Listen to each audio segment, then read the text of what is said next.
let's just start off right here on the cover sheet here. We have this new X-Ray Vision. This X-Ray Vision is meant to open your guys' eyes to what's going on in a model.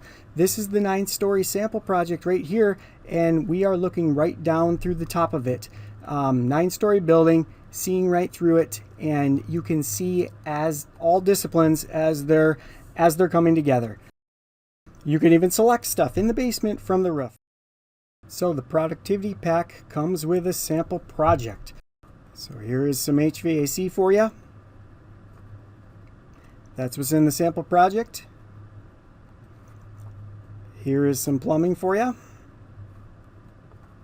That's in the sample project. And here is that project X-ray through the sample project. Boom. Full intent with everything being visible all the time. In this case, every discipline, different color.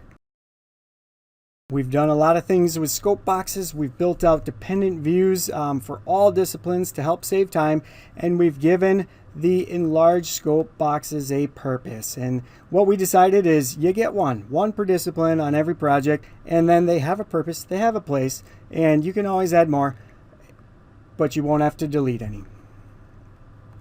So this is where we send people for our automated project setup. We're telling them what scope boxes to move to different places. This overall scope box on the outside here, it is one that crops about 300 things in this model. It's a really important one. Don't delete it. It really is your friend. So between sections, 3D views, floor plans, all of that. Project X-ray, section cuts. What are section cuts? Well, they're used for design. They're used to see more than you used to ever see, and hopefully it's the right balance of what you want to see and what you don't. As you can see, the HVAC and piping here is meant to stand out as opposed to the windows and the walls in the background. Here's one of the new flavors of views that you can do for the HVAC design. We've named all the views, you know, kind of more specific with workflows. So GRD layouts and duct design layouts. So here is where you place your GRDs. So our content needed some new parameters, some new lookup tables for the metric system and the US system. We have some auto-sizing content that comes from lookup tables that kind of look like this, but then really, what's all there? A whole lot of products. If you look at this column A is going to become important. Well, let's place one and find out what we can do. So, you can obviously put these diffusers on the ceiling, just like so. Now, if that wasn't enough for you, you can also place them on a work plane and put them on the floor. So let's put it on the floor. Let's check this box.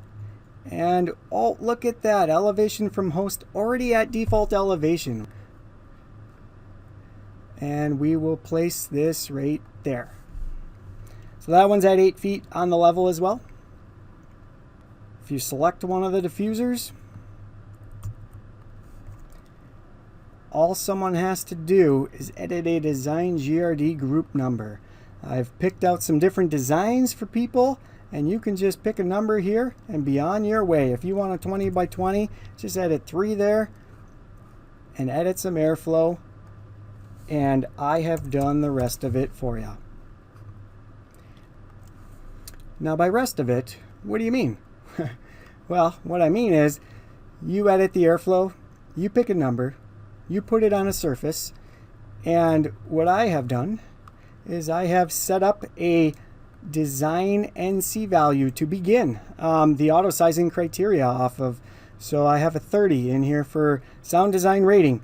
I found 26 from the catalog. If I need to change that, I can add that based upon a design condition. If I wanted to design this off of total pressure, we can now do that. So we're at 0.1 right now, total pressure. Let's say we need to, this is our longest run diffuser. We need to drop this down. I am doing the initial auto sizing off of a noise criteria rating value. I've got 30 starting in here, and you can change it from there as you see fit. So if you wanted to design off total pressure, you can, let's try 0.06. Oh, wonderful. 0.05 has returned. So this is your longest run. Now you just drop that down. We're at a 10 inch right now. Now let's say you wanted to design off velocity, neck velocity. Let's zero that out. Let's put in 500 feet per minute here. And now we are auto sizing off neck velocity. We're up to a 12 inch right now. All of that super easily done. And of course, if you want to override the size to be anything you want, you just plug that in. Let's say you got to do some duct layouts. Well, we got some views for that too. How do you want your duct views to look, where you can see what you need to see but still see the other disciplines? We've got some different arrangements here of visibility control. We've got our clearance volumes on the VAV boxes. So we've got system colors coming through. And here we have plumbing coming through this path. Fire protection coming through this path, just like they always do. Usually first though. And what do we want to see in this view? Well, I want electrical to stand out. This is the no-go zone. So here's the electrical items. This is really easy to eliminate conflicts during design. Personally though, I think I'm really liking doing plumbing design these days. Look at this. I mean, you got everything there in front of you and you still can see the plumbing that you got to work on. So some of these views are based on the actual element categories. Some are based on filters, but they're all based on this new filter system that you'll see in the productivity pack. In this case, once again, we have electrical standing out. Plumbing can do their design now and they can see everything real nicely. And this should be real easy from there. Cool thing about plumbing, and that is we have the code tables built right into the families. So let's put a fixture unit tag on this floor drain. Let's go drainage fixture units. Right now we're at 2. We have geometry with our family. We have a symbol with our family. And this is really host family functionality. Users are able to specify what type of nested products or families they want to use in the family, and then they can map them right here. All the plumbing fixtures are set to the Uniform Plumbing Code. So let's change that to the National Plumbing Code of Canada. 1, we have host family functionality, something we created years ago. The family is meant to manage the geometry, the symbols, the calculations, and all the data. So in this case, this floor drain here, it has a design pipe size that can be edited, and you can pick what size you want here. So let's make this 4 inch. And now, what do we have here? So we have nested manufactured geometry in this family. So we have a 4 inch size with a 7 inch diameter strainer. Let's say someone wants something different. Well, they just go into types, 4 inch, change this pull down rates here. So maybe you want the big 10 inch strainer, or it's really the architects that may want that. All of them mapped right here, easy to update, easy to add. This is consistent throughout the MPP content. That's item 1. Item 2 is related to fixture units. We have the code tables for the various places in North America already built in. Let's take a look at this water closet. Ah, yes. Right now it is set to the National Plumbing Code of Canada. Well, let's say your project is not there and it's under the Uniform Plumbing Code. Let's change that. We're going to hit OK. And we're going to get the right code table. Now, of course, would you want to do that everywhere? No, we have schedules for that. Well, you know how sometimes you got a new person modeling for you and you just can't figure out why nothing is flowing? Well, here it is. It's because they're not connecting stuff. So does your guys' models have these design views set up so you can see where there's 0 CFM and where there's not? In this case, it's a real easy fix. There you go. Let's talk about some calculations. If we look at this auto size VAV box, there's a couple things that we're doing differently with this release. We are giving some more beneficial information around connectors, sizes, what they're doing, and what is their shape.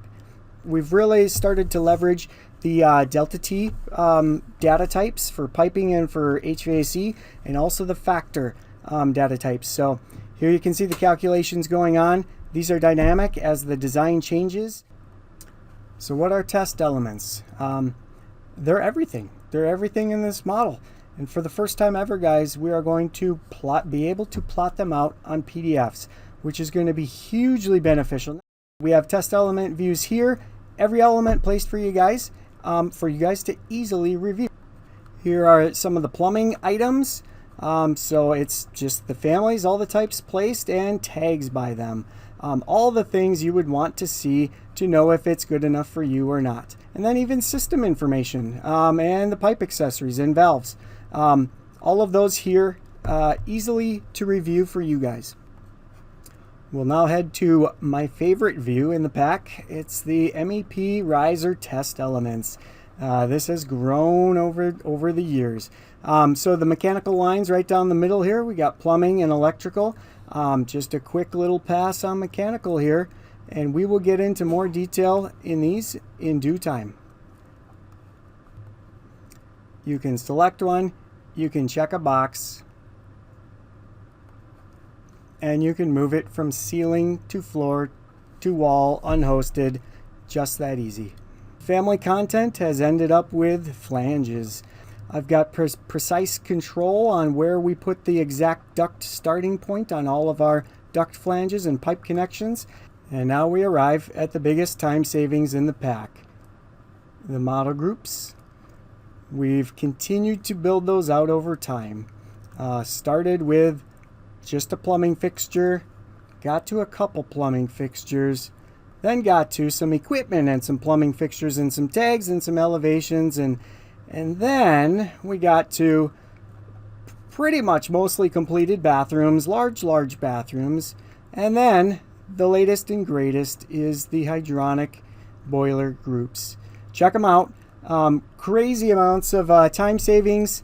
All of these items, schedule, tag, can be manipulated as soon as you place them down.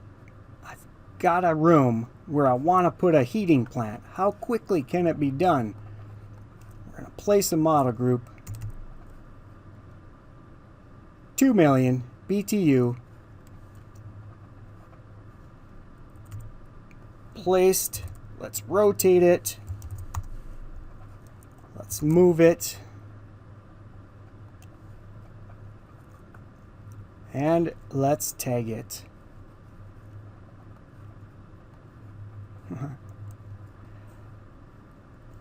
And last step is to ungroup it.